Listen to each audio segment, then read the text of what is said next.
end promptly at 1 o'clock.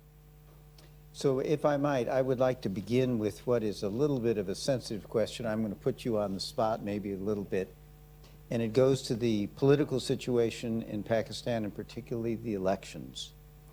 There's been a question about when the elections might be held. There was initial talk about February. I think that was what the Election Commission talked about. Your president then talked about maybe doing it, I believe, in November.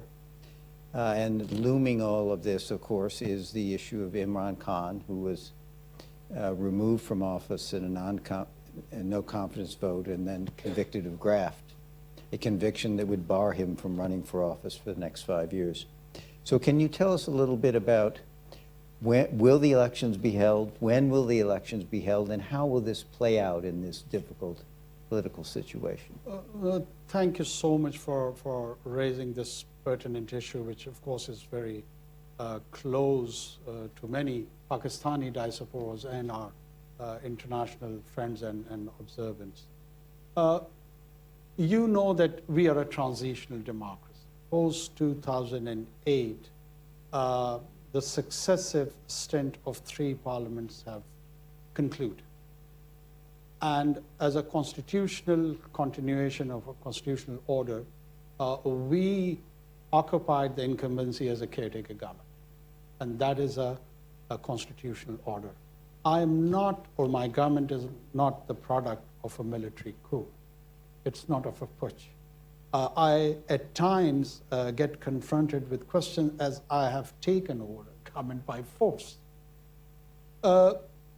When we are talking about the constitutional order, as far as the principle of universal suffrage is concerned, and the polls and its state and its execution is concerned, it is clearly mandated by the Constitution to a specific body, which is the Election Commission of Pakistan. And our role in this whole context is to provide the financial assistance, to provide all the security which is required, to maintain and observe that polling day prior to that and after that, when the people would be participating in the political process, arranging rallies, public gatherings, so on and so forth. So we are fully committed to that role of ours. And one of the caveat, which to my understanding is that there is a constitutional requirement for the delimitation of different constituencies. And those constituencies delimitation is a constitutional demand due to new census. As we got our new census, how many people we have in Pakistan, now we have got data which is, we believe, a correct. And on the basis of that data, we need, or Election Commission needs specifically, to create these constituencies. And then a process is there, again, a lawful process, where the people come and they can file their criticism or their disagreements on any constituency delimitation. So that process, according to my understanding, probably would take a timeline of maybe another 3 months, 3.5. So that's where we are looking for, and probably somewhere by the end of January, we're going to go and vote for the new government. Thank you. That's helpful. You mentioned one of your responsibilities leading the caretaker administration will be security for that election period. And I want to go back to something you mentioned in your remarks, the problem of the TTP, the so-called Pakistani Taliban. Many people believe that they are now being given a safe haven by the Taliban, by the Afghan Taliban in Afghanistan, which is facilitating cross-border terrorism into Pakistan. Pakistan historically, over the last 10, 15 years, has done a good job in terms of dealing with some of its terrorism threat. How do you see the TTP at this point? What are you doing with respect to the Taliban government in Kabul to try to address that threat, and what challenge do you think it poses for the ability to carry off these elections that coming hopefully January? I think so. The situation in the border region along with Afghanistan is not that simplistic as it would appear here in Washington. I used to hear for almost a decade a reverse of the allegation that TTA has a safe haven present in Pakistan.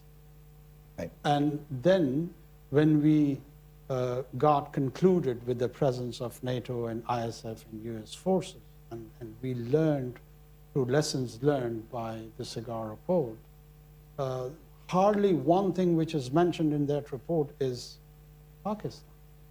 There are plethora of areas and reasons which hints that how did this counterinsurgency or nation building project or state building project, whatever you call it, with the squandered opportunity of 2 decades and around $2 trillion was wasted.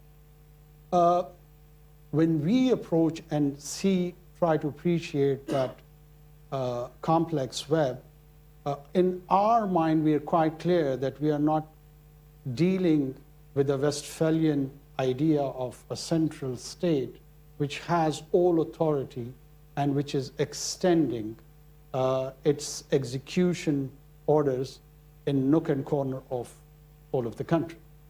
What we are dealing over there is multiple layer of influences of different entities which has masqueraded as a de facto government. So this is the situation which we are dealing over there. Mm-hmm.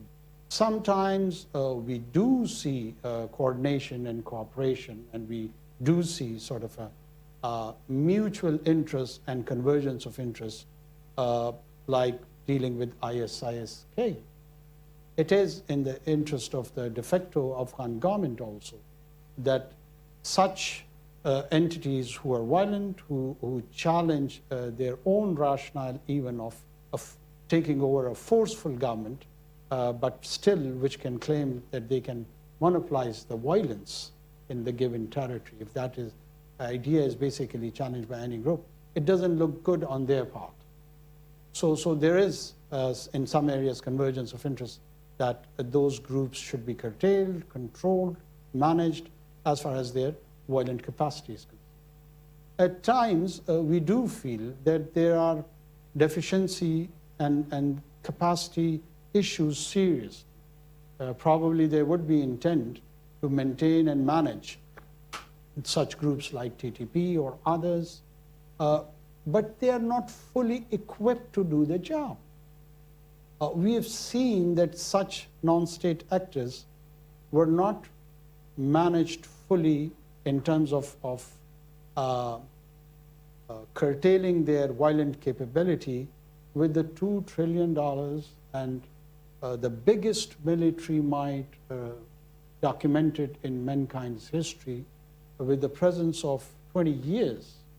If that could not be attained by militaries from Australia to US, from US to UK, from UK to, you just name it, how could, on a realistic account, that it should be expected of an insurgent group which was fighting all these forces for the last 20 years, and they've been just morphed into a role where they have to take up the governance role.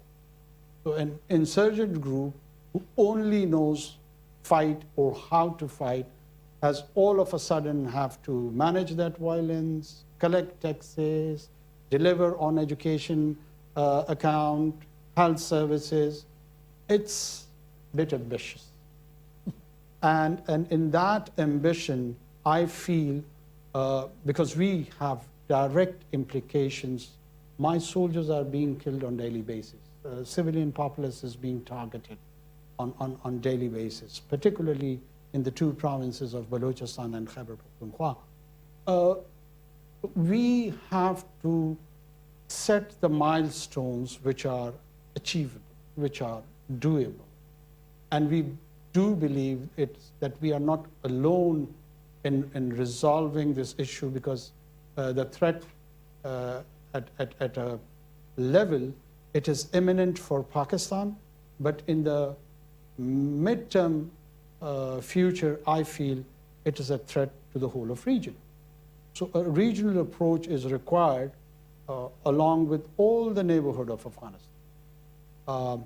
I recall here a prescient couplet of poet of East, who we call and identify as Dr. Muhammad Iqbal. He commented on the situation of Afghanistan in a very interesting Persian couplet that آسیا یک پیکر آب و گل است ملت افغان در آن دل است در کشاد او کشاد آسیا در فساد او فساد آسیا. That the body politic of entire Asia is like an idol, and the nation or nationhood of Afghan is placed like a heart in that idol. And if there is a chaos in the heart, there would be chaos in the whole of Asia. And if there is a peace in heart, there would be peace in the whole of continent. This is the guiding principle. This is enlightening principle. This is where we draw our inspiration to approach, see, and draw conclusion that how Afghanistan should be dealt with, which has direct connection with groups like that.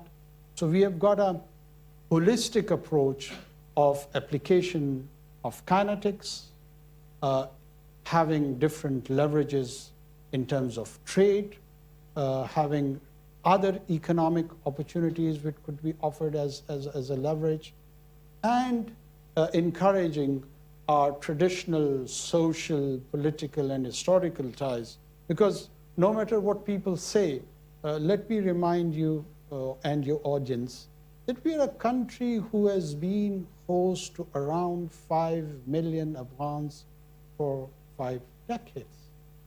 There are people who were born there, there are people who were raised there, there are people who are buried. All they know about Afghanistan is that it was an ancestral place from where their parentage came. But for all the practical purposes, they have attended our schools, they have attended our colleges, they have attended our universities. People would argue that there is a constituency of anti-Pakistan sentiment within Afghanistan. Well, there is. And I, as a Pashtun, I do understand the genesis of that and the background of that. But on a larger account, when it comes people-to-people contact, I've always seen that Afghans have got more of a positive investment in Pakistani society rather than normally people would. We could spend the next hour and a half on this subject that you have raised. I appreciate that response. We're running short of time, so I'm going to stop any further questions I have and turn to our audience here. Please raise your hand. I will call on you. Stand up. Please indicate who you are and any affiliation you have. And then the Prime Minister will answer your question. We'll start in the back. Yes, ma'am. On the aisle there. Thank you very much, sir. This is Sumaira Khan from Sama Television, Pakistan. I've traveled from Pakistan to attend UNGA, and obviously this is esteemed organizations sitting right here. Being a Prime Minister of Pakistan, you just hinted upon few very vital challenges that Pakistan is facing right now. And top of the list, because I'm a security analyst as well, and I cover war and conflict for Pakistan for last 19 years. So do you see any silver lining? Do you see any light at the end of the tunnel? Specifically talking about from the Afghan side right now, that we have a huge troubled border with sharing with Afghanistan. So can you hint upon some of the issues right now that are we able to handle those problems? You being caretaker Prime Minister of Pakistan, or you think that you are going to leave these challenges to the coming government who's going to take charge after you? Thank you. Well, in my audience, I presume there is a Japanese presence also. and after Pearl Harbor, the kind of relation US and Japan enjoys, does give me reasons for all the silver linings and being hopeful. And when I think about the German occupancy of Eastern Europe and then its Western neighborhood also, and when I see EU as a bloc, it multiplies and amplifies my silver lining. I do not see that Pakistan-Afghan relationship are mired to the level that even human history is failed to guide us and enlighten us and keep us sanguine. So that's all I would respond to your query. I am very hopeful. We need to be focused, consistent, and with an open mind. If we approach one another, there are many areas where we can have a focused outcome as per mutual interest to both sides. I'm going to remind everyone that this session, of course, is on the record, and we're going to go to one of our online members for their question. We will take the next question from Shireen Tahir Khaley. Assalamu alaikum, Mr. Prime Minister. Walaikum assalam. This is Shireen Tahir Khaley, Johns Hopkins University School of Advanced International Studies. I'd like to back up to the first question that Steve Hadley asked you and sort of ask if you believe that given political parties' disagreements currently on show in Pakistan, whether you believe that these parties will agree to the rules of the game for an inclusive and fair election in Pakistan. Thank you. Would the parties agree? I couldn't get the question. Could you, Shireen, could you Could you just clarify a please- little bit? Who are you talking about in terms of your question? Well, in other words, there seems, do you expect all major political parties that currently exist in Pakistan to be part of, be able to take part in the upcoming election? Will there be all of them. participation by all the parties? Well, I do not have any confusion in my mind or in the government that all the parties who are registered with Election Commission of Pakistan are legally, politically, morally allowed, and they will participate in the political process. There is no confusion as far as the government or the caretaker government is. Thank you for that. Yes, sir. Assalamu alaikum, Mr. Prime Minister. My question is, as you're aware of the unfolding situation, the crisis between India and Canada over allegedly killing of their citizen by the intelligence agencies of India, as explained by the Prime Minister of Canada. You're from the Balochistan, sir, and you've been seeing these insurgency. In fact, we have a Kulbhushan, one of the naval officers captured from the same region where you belong and you're from. Are you going to raise this question in tomorrow's speech, or do you have anything to say about that, sir? I think so. The problem is more deep-rooted even than my reference in tomorrow's speech. And why I say so. I am a caretaker prime minister of a country. I'm not a propagandist over it. My fear is more deep-rooted in the serious business of mainstreaming of Hindutva's politics. I am fully aware that how does and from where they are taking those skewed and distorted revivalist historical views and giving it a political color and explaining and giving meaning to a new social contract on Indian Union. It's not the social contract which was taken inspiration by Rousseau. It's of Savarkar. And that has a lot of ideological affinities and brotherhood. The Saffron Brotherhood is more near to the Nazi brotherhood. I'm not accusing here anyone. I'm talking about the empirical evidence and data published by international academia. It is not what Pakistan has said. This trend of Hindutva, which was encapsulated and mainstreamed by RSS and VHP and other affiliated groups, has an existential threat for the peripheral existence of all the minorities, be it Muslims, Christians, Sikhs, and others. The idea that they have got the peripheral right to exist, or if they want to be mainstream, they have to have an alteration of identity. They can be Hindu Christians or Hindu Muslims or Hindu Sikhs, but that grand idea of which they sometimes convey in a relatively innocuous manner, that this is a cultural expression, which it definitely is not. It's a purely political one.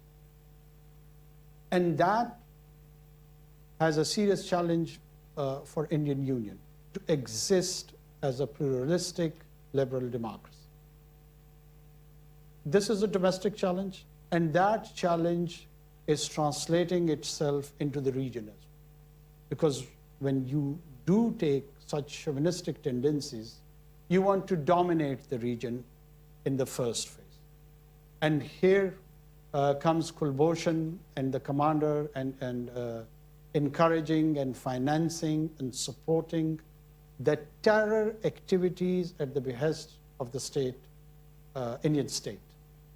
Unfortunately, the decent Indian people, the hard-earning people, their taxpayers' money is covertly being directed for such gory actions which they might not affiliate with, which they might not side with. And I'm pretty much sure, and I'm a believer in the positive nature of human being. But these ideologues of Hindutva, they are becoming emboldened in a manner that they are now going beyond the region. And this initial unfortunate killing of Mr. Singh on Canadian soil is a reflection of that ominous tendency. We, Pakistan, have always been critical of this jingoistic, belligerent Indian attitude. But for obvious economic and strategic reasons, many players in the Western capital chose to ignore this fact and reality and this side of politics over there. To me, Hindutva, ISIS, center of the right, present on European continent, probably even here in the US. In nature, it's a global brotherhood of fascism. It's a global brotherhood of chauvinism. It's a global brotherhood of darkness. And all the decent human beings who are on the other side of the divide, who believe in pluralistic society, who believe in diversification, who believe and agreeing to disagree, they should be wary of these tendencies. It's not just the elimination of a single individual.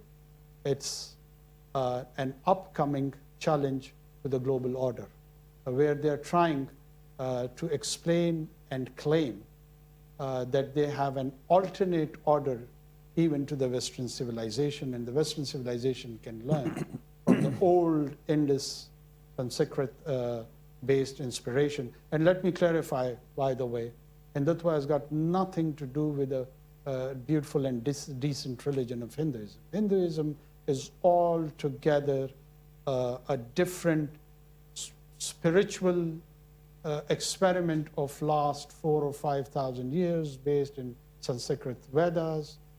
It resides in our region. It belongs to our region. And it is, in my opinion, even a partial part of Pakistani identity also, because we have got sizable Hindu population.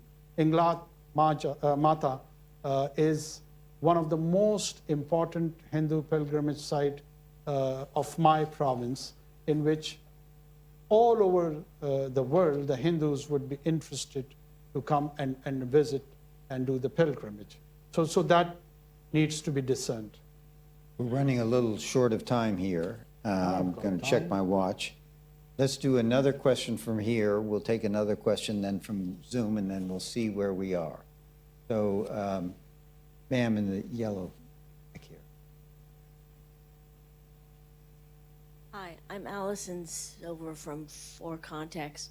We have been reading a lot about the Chinese economy and the issues there. I was wondering if you could just explain for us what the relationship is now between Pakistan and China. Good question.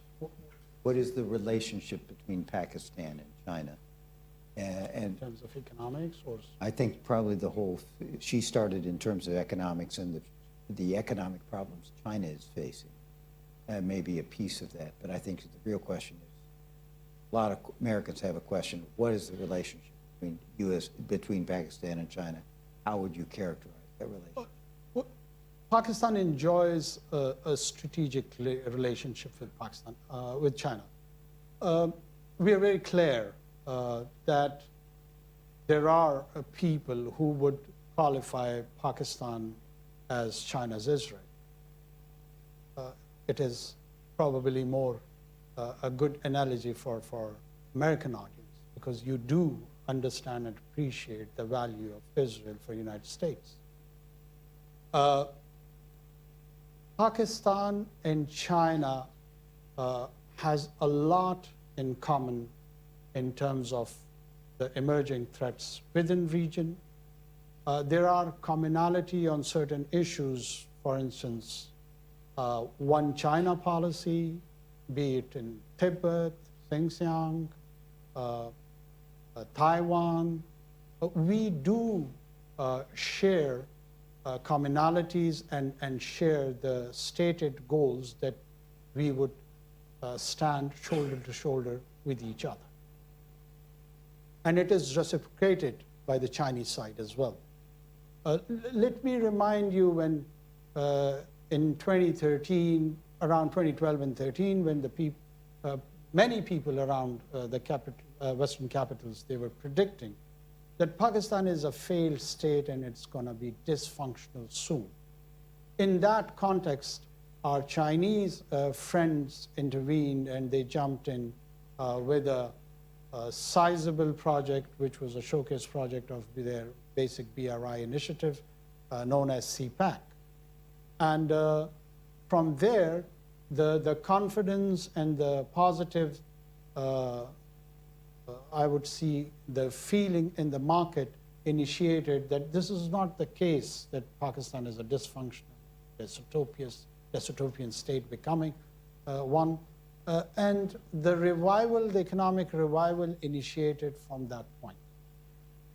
We got infrastructure development projects, our port development started from there, energy interventions, sustainable energy interventions projects were initiated, and we have realized its first phase.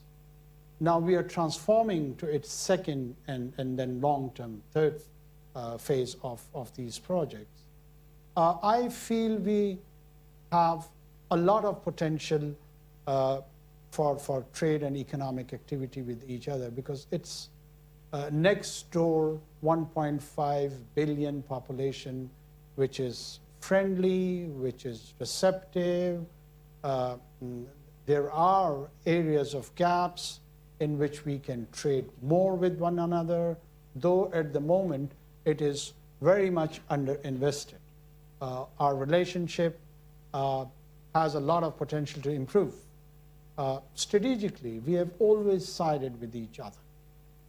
When I'm explaining and talking about the positive bonding between China and Pakistan, we do appreciate and understand at the same time that there's a misperception at a global scale or at a regional scale that there is an adversary or maybe hot pursuit between two great powers of United States and China. We don't see that happening. We don't see that happening at all. We do see a sort of a economic competitiveness between the two great economies, between different civilizations. Yes, we do see that there is a mid-sized entities within our region and beyond our region, which has incentivized this paranoid and insecure situation between the two huge powers. And if they do not exploit on that, there wouldn't be enough attention for flirtation. And the so-called containment of China policy, which has become jargon for the people on the mostly on the center of the right here in US or on European continent. When this policy of containment of China was started somewhere in early 90s, it was what, 8th or 9th largest economy of the world? Now as we speak, it has become the 2nd largest. And probably within few years, the dragon would be the 1st largest economy of the world. So what do we do with this containment policy? Has it worked? Is there any alternate governance competitive system which needs to be altered or changed? And if that doesn't realize, my own humble assessment is that containment policy would convert into engagement of China. And this entire strategic calculus which we are seeing right now would be morphed and it would be changed. And all the pertinent questions which it seems to be pointed at Pakistan and our relationship with China would alter. And probably we would be witnessing the 1971 era when Kissinger flew to Islamabad and did a rapprochement with China through Pakistani capital. So I do see an opportunity that there is an engagement economically, politically, socially of China, and Pakistan would be partner in that journey. Prime Minister, I think some of us would say that we did not have a containment policy in the 1990s. I would say in the Bush administration, we did not have a containment policy of China during our 8 years. And the Biden administration would say they don't have a containment policy of China now. So in some sense, I think some of your comments are maybe a little troubling to the American audience. I want to ask you something, and then we're out of the end of time, but I think it's very important to say. Given what you said about China, are there limits to the Pakistani-China relationship, in particular maybe limits in terms of security cooperation or military cooperation? Because Pakistan is a major non-NATO ally of the United States, and we think that must mean something. And so I guess I would ask you, just in closing here, if you would say a word about, are there limits that you see in the relationship between Pakistan and China, and particularly in the area of security? Well, Pakistan is a sovereign and independent country when it comes to security and strategic issues, when it would involve its and would have implications for its own population. Our top priority is Pakistan. And it would limit and it would guide us that we exercise all our options in the best of our own interest. But what I was referring to is there's a tons of literature available. Probably Western academia is talking about containment China policy. Probably some policymakers are talking. It may not be the government's official position, Fair but point. it's a well-entrenched position in Western universities, in Western capitals, probably in think tanks, and everyone talks about this idea of containing China in a very open and candid manner.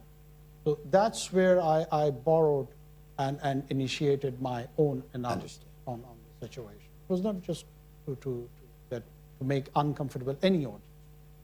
But as far as the strategic and security policy choices are concerned, Pakistan always would prefer its own interests while viewing and having a balance and giving priority to our strategic partner, China. Its legitimate interest would always be an area which we would be considering perpetually. Thank you. I think we're out of time. I want to thank the members of CFR who've joined us today, both here in the room and also by Zoom. Obviously, Mr. Prime Minister, I want to thank you for coming and spending time with us and being so candid in your comments. Thank you for having me. Please note that a video and transcript of this session will be posted on the CFR website, and we hope you can join us for CFR's next hybrid event, which will be with the Prime Minister of Malaysia today at 2 o'clock. And I would ask if members, excuse me, would remain seated until the Prime Minister has exited. And again, Prime Minister, thank you for being with us. Thank you. May I remove it?